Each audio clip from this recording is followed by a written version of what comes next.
One thing that's a cause that's near and dear to my heart is I've written a lot about issues with Southeast Asian migrant workers in Taiwan. Yeah. Thank you so much for your time again. First, can you briefly introduce yourself to the audience? Hi everybody, my name is Joe Henley and I've been in Taiwan since 2005 and I'm a freelance writer in Taipei. So what brought you to Taipei, Taiwan in the first place? I wish it was something more interesting, but I had a roommate in university and she had lived in Taiwan before in like 2004 and I didn't know what to do after I was going to graduate and she said go to Taiwan, it's fun. I said okay, I like fun, so I went to Taiwan. Okay. Very simple. Yeah, 3 weeks after she told me that, I was in Taipei. It's like a big move to you, I mean. Yeah, like I had never been to Asia, let alone Taiwan before, and at the time I knew nothing about Taiwan at all, except I knew like made in Taiwan because like when I was a kid, all my toys on the bottom it said made in Taiwan on the bottom. Oh, okay. So that is your first impression of Taiwan. That was one impression, and when I was a kid we went to see the Taiwan baseball team. Yeah. They played in Canada where I'm from. Oh, really? But I was confused because on the jersey it said Chinese Taipei and I was like, what's Chinese Taipei? I know what Taiwan is, and is Chinese Taipei a different place? And I had to learn about the history and everything to figure that out. In general, so how would you rate living in Taiwan on a scale of 1 to 10? Oh, for me it's a 10. I've been here since 2005. I mean, with my work, I'm a freelance writer. Like I could work anywhere that I want. Yeah. I don't want to go anywhere else. I'm really happy here. It's with, like I say, the people, the food, the weather, the convenience of Taipei. Like it's so convenient just to get around the city with the MRT. I agree, yeah. And everything like that. So yeah, for me it's a 10. Have you ever like noticed like any difference between like Taiwan and any of your country? I mean, like Taipei is super busy. Everybody's got a million things to do. Everybody's working 12 hours a day. That's a big difference too. Working culture. Yeah.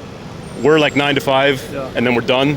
Here it's like you're 9 to 9 or like 9 to 10. Sometimes it will work for free. Yeah, like overtime. Like people work overtime for nothing. Yeah. That's a shock to me. Like when I first started working here, they're like, "Can you work overtime?" I'm like, "Oh, sweet, overtime. I'm getting paid." They're like, "No, you're not. You're not. You're just here like to help us out." I'm like, "Okay, great. No, I'm going home. I'm going home for the day." Okay. So, but as a Taiwanese, I'd like you to share maybe like cons parts, or maybe you think maybe Taiwan can improve more because it's real, you know. Okay. So would you mind to share a little bit? One thing that's a cause that's near and dear to my heart is I've written a lot about issues with Southeast Asian migrant workers in Taiwan. Yeah. That is a good. Yeah. I actually wrote a book about it that's in bookstores in Taiwan. It's available in Mandarin and in English as well. And sometimes the Southeast Asians here, they struggle. There's a lot of human rights issues and things like that. So I think that's one area that Taiwan can improve in. And maybe some environmental things as well in terms of like going green with like green buildings, green transportation. But I know Taipei is doing a lot to address that. They're like having electric buses. I think by 2030, they're planning on going carbon neutral or something like that. So I think these things are being addressed right now. So it's all moving in the right direction, I think. It means getting better, right? Yeah, for sure. Yeah, I mean, as a Taiwanese, I do notice that. Do you think like Taiwanese people like treat Southeast people differently compared to American or European or maybe who has like a light skin?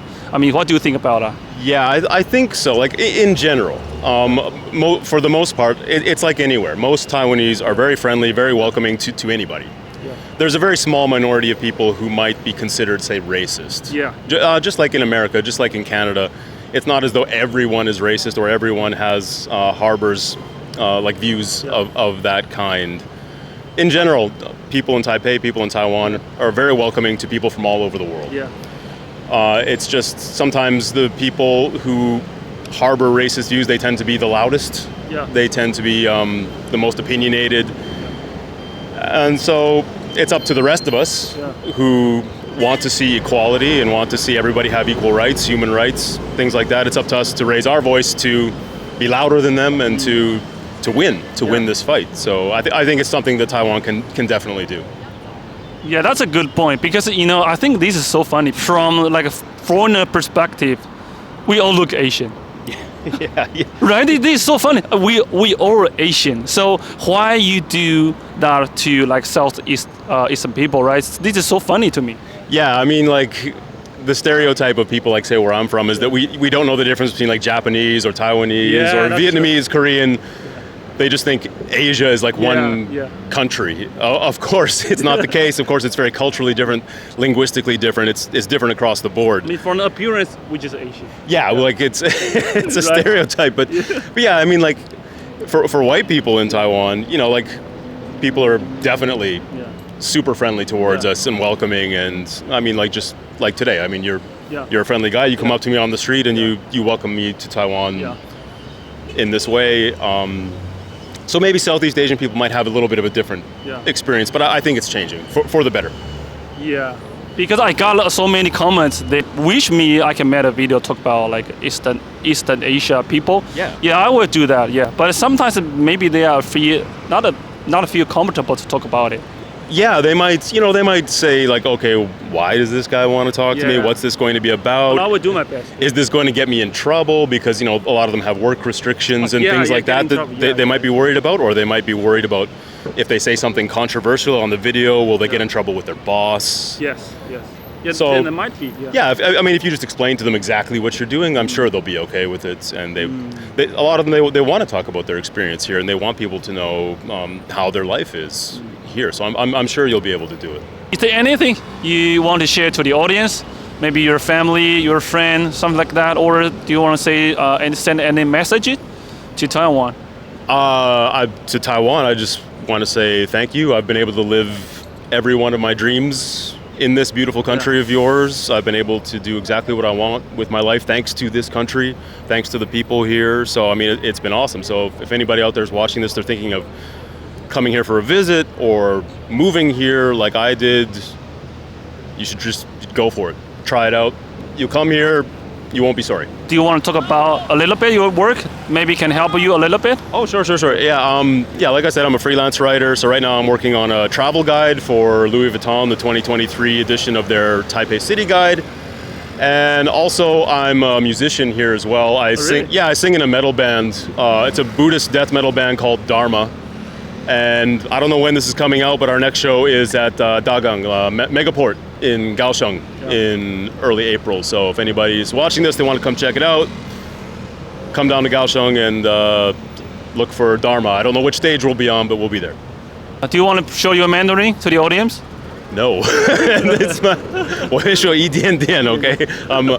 My Mandarin is surprisingly bad for having been here for 17 years. I can understand, I can get by, but I still suck, so I'm sorry. 不好意思. Yeah, okay. Maybe by the time I'm like 80, I'll be fluent. Wow, 80, okay. So I'm really taking my time with that. Okay, thank you so much, man. Thank you. Thank you so much, yeah.